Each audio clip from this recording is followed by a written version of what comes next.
नमस्कार दोस्तों, welcome to trade and invest. मैं हूं राजेश कुमार और आज ये बात करने वाला हूं आप सबके साथ विप्रो के बारे में।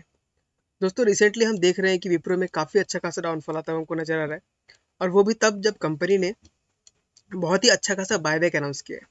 तो सबसे पहले हम बायबैक के बारे में बात कर लेते हैं कि बायबैक होता क्या है। अगर सिंपल भाषा में समझाना चाहूँ तो बायबैक का मतलब ये है कि कंपनी अपना स्टॉक खुद ही बाय कर लेती है। और नॉर्मली अगर कंपनी अपना स्टॉक खुद ही बाय करती है तो वो कुछ प्रीमियम पे बाय करती है। जैसे मान लीजिए यहाँ पे दिख रहा है, अभी हमको इसका जो बायबैक का जो प्राइस है वो हमको 445 का अनाउंस किया हुआ है। आप देख सकते हैं यहाँ पे जो कंपनी जो खरीदेगी वो लगभग 445 तक खरीदेगी मिनिमम। और अभी का जो प्राइस चल रहा है वो 381.30 का चल रहा है।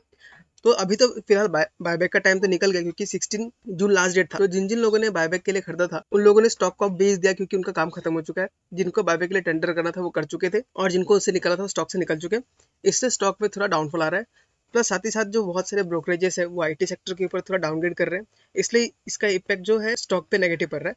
और ये सिर्फ विप्रो का प्रॉब्लम ही नहीं है, साथ ही साथ टीसीएस और इन्फोसिस सबको हो रहा है। तो इसका कुछ पर्सनल प्रॉब्लम नहीं है कि विप्रो की कंपनी में खराबी आ गया इसलिए डाउन हो रहा है। ये ओवरऑल मार्केट का सेंटीमेंट है, उसके वजह से ये भी डाउन आ रहा है। तो हमें अब क्या करना है, हमें सिंपली देखना है कि कंपनी जब खुद 440 रुपीज पर शेयर पे खरीद रही है और हमको स्टॉक 381 पे मिल रहा है, तो इसमें घबराने वाली बात है ही नहीं। हम चाहे तो अगर नया स्टॉक नहीं भी खरीदना चाहते, अगर हमारे पास पहले से होल्डिंग है और अगर वो डाउन जा रहा है तो इसमें घबराने की बात नहीं है। आराम से होल्ड कीजिए, ये अपने टारगेट्स को हिट करेगा। और अगर हो सके आप अगर मैनेज कर सकते हैं तो इस प्राइस पे थोड़ा बहुत एवरेजिंग भी कर सकते हैं। अब एक बार टेक्निकल देख लेते हैं हम यहाँ पे आके। टेक्निकली अगर देखें तो ये जो येलो लाइन है ये आपका 200 डेज का मूविंग एवरेज है।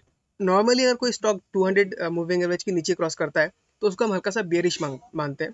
और आप देख भी सकते हैं कि इसने जब इसको 200 डीएमए को एक अच्छे खासे कैंडल के साथ जब ब्रेक डाउन दिया, तो ये डायरेक्टली हमको अगर इसका हाइट से देखें 396 से सीधा ही हमको मिल रहा है 381 के लेवल पे, यानी लगभग 4% का डाउनफॉल हमको आ चुका है। लेकिन अगर हम सपोर्ट देखने का ट्राई करें तो ये जो लेवल है इसका 378 से 380 का जो लेवल है, यही इसका पिछले कई बार का सपोर्ट भी रह चुका है। आप देख सकते हैं, ऐसा अगर मैं बनाऊं इसको, आप देख सकते हैं ये जो पॉइंट है 380 381 का, उसको उसने कई बार टच किया है। पहले तो रेजिस्टेंस की तरह काम कर रहा था, जब इसको ब्रेकआउट दिया तो काफी ऊपर चला गया। फिर जब नीचे आया तो लगभग 397 के आसपास ये रुका, फिर ऊपर गया, फिर यहाँ पे एक बार इसने रेजिस्टेंस लिया, आई मीन सपोर्ट लिया, यहाँ पे एक बार सपोर्ट लिया, फिर इस बार सपोर्ट को ब्रेक करके नीचे आया और इसने लो लगाया 356 का।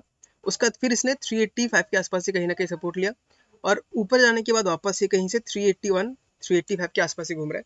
तो फिलहाल जो विप्रो जो स्टॉक है वो अपने सपोर्ट के बहुत ही करीब है। थोड़ा सा नेगेटिव हो सकता है, थोड़ा सा हमें 1-2% और नीचे देखने को मिल सकता है, लेकिन ये रेंज बहुत ही अच्छा रहेगा एक्यूमुलेशन करने के लिए, क्योंकि आप देख सकते हैं कि स्टॉक ने काफी अच्छा खासा कंसोलिडेशन कर दिया है। अगर मैं इसका हाई देखूं तो 741 का था, जो कि इसने अक्टूबर 2021 में लगाया था, और आज हमारा चल रहा है जून 2023, यानी कि आपका 1.5 साल से भी ज़्यादा टाइम हो चुका है। स्टॉक कंटिन्यूसली नीचे आते जा रहा है और लगभग हमको 47% डाउन मिल रहा है।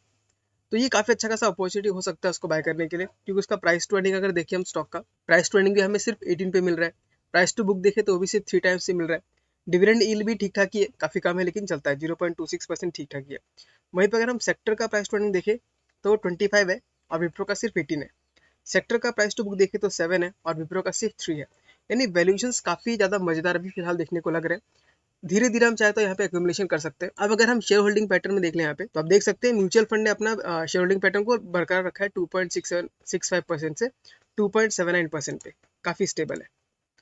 अदर डीआईएस का देखिए तो उन्होंने बहुत अच्छा खासा ग्रोथ दिखाया है। जहाँ पे वो पहले लगभग ना के बराबर होल्ड कर रहे थे, उन्होंने सितंबर क्वार्टर से 5% तक का इंक्रीज कर लिया सीधा, काफ़ी अच्छा खासा जंप है। एफआईएस का देखिए तो उनका 9.3% था, बीच में काफ़ी कमाया। अब वापस सितंबर क्वार्टर से उन्होंने अपना स्टेक को बढ़ा लिया है 8.88%, 8.78% काफ़ी स्टेबल रखा है उसके बाद। यानी हम देखें तो जो स्मार्ट मनी है, एफआईएस डीआईज म्यूचुअल फंड जो है वो धीरे धीरे खरीदारी कर रहे हैं। और वहीं पे अगर रिटेलर्स का देखें तो आप देख सकते हैं कितना बड़ा डाउनफॉल हमको दिख रहा है यहाँ पे, 16% से सीधा 10% पे आ गया। तो अगेन ये सब इंडिकेशन देता है। देखिए दोस्तों, विप्रो कोई खराब कंपनी तो है नहीं, ऐसा तो नहीं कि कल उसका बिजनेस बंद हो जाएगा। बिजनेस में अप्स एंड डाउन चलते रहते हैं, लेकिन बिजनेस अगर स्ट्रांग है तो वो सर्वाइव कर जाता है और आगे बढ़ता है, और वापस से अपने प्रीवियस हाइस को टच करता है ये। तो आप देख सकते हैं यहाँ पे जहाँ पे रिटेलर्स ने सेल कर दिया है वहीं पे F I S D S खरीद रहे हैं। तो ये आपको क्लियर इंडिकेशन दे रहा है कि स्टॉक में अभी काफ़ी अच्छा खासा एक्यूमुलेशन चल रहा है। अगर हम इस रेंज पे बाय करते हैं तो हमें काफ़ी अच्छा खासा अपमूव मिल सकता है। आप बाकी सब छोड़ दीजिए, अगर यहाँ से स्टॉक आपका प्रीवियस हाई को भी टच कर लेता है, इसका मतलब है हमें लगभग 92% का रिटर्न मिल सकता है, यानी ऑलमोस्ट हमारा पैसा डबल हो सकता है। भले ही थोड़ा टाइम ले ले, लेकिन ये हमको आसानी से मिल सकता है। तो हमें जब हाई होता है, जब जब स्टॉक कंटिन्यूसली हाई पे हाई लगा रहा होता है उस टाइम पे हमें बाय नहीं करना होता है। जब स्टॉक कंसोलिडेशन कर रहा होता है, कहीं किसी रेंज में घूम रहा होता है, ना ऊपर जाता है ना नीचे आता है, उस टाइम पे हमको धीरे धीरे स्टॉक को एक्यूमुलेट करना है। और जब स्टॉक बढ़ेगा उस टाइम पे हमें अपना हल्का सा प्रॉफिट निकाल के साइड हो जाना चाहिए। तो स्टॉक बाय करने का तरीका यही होना चाहिए दोस्तों। थोड़ा टाइम लगता है लेकिन हमको उसमें प्रॉफिट अच्छा खासा मिल जाता है। अगर आप इस जगह पे अगर एंट्री मारते हैं तो आपको शॉर्ट टर्म में प्रॉफिट तो मिलेगा, लेकिन फिर बहुत जल्दी प्रॉफिट बुकिंग भी आ सकती है। तो रैली में अगर आप एंटर करते हैं तो आपको रैली में ही निकल भी जाना चाहिए ताकि आप प्रॉफिट को रख पाए। जिन लोगों ने यहाँ बाय किया होगा उनको लगभग यहाँ से 85% का रिटर्न मिला होगा, लेकिन अगर आप प्रॉफिट बुक नहीं करते तो आपका पूरा प्रॉफिट खत्म हो चुका है और आप वापस उसी रेंज पे रखा हुआ है। तो अगर आप अभी फंसे हुए हैं तो इसको अभी होल्ड करके रखिए, वापस उस प्राइस पे आएगा तो आप बेच के अपना प्रॉफिट निकाल सकते हैं। साथ ही साथ हमको डिविडेंड मिल ही रहा है, कंपनी बायबैक कर रही है। दोस्तों कंपनी पूरे जो इसका जो मार्केट कैप है उसका लगभग 4% बाय कर रही है।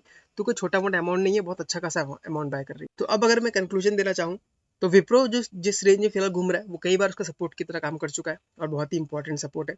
अगर यहाँ पे हम बाय करते हैं तो काफ़ी अच्छा खासा मौका हमें मिलेगा अप मूव देखने का। हाँ, यहाँ से 2-3% और नीचे आ सकता है, लेकिन वो हमारे लिए और भी अच्छा खासा अपॉर्चुनिटी होगा। ठीक है दोस्तों, आप कमेंट करके बताइए कि आपके पोर्टफोलियो में ये स्टॉक है कि नहीं।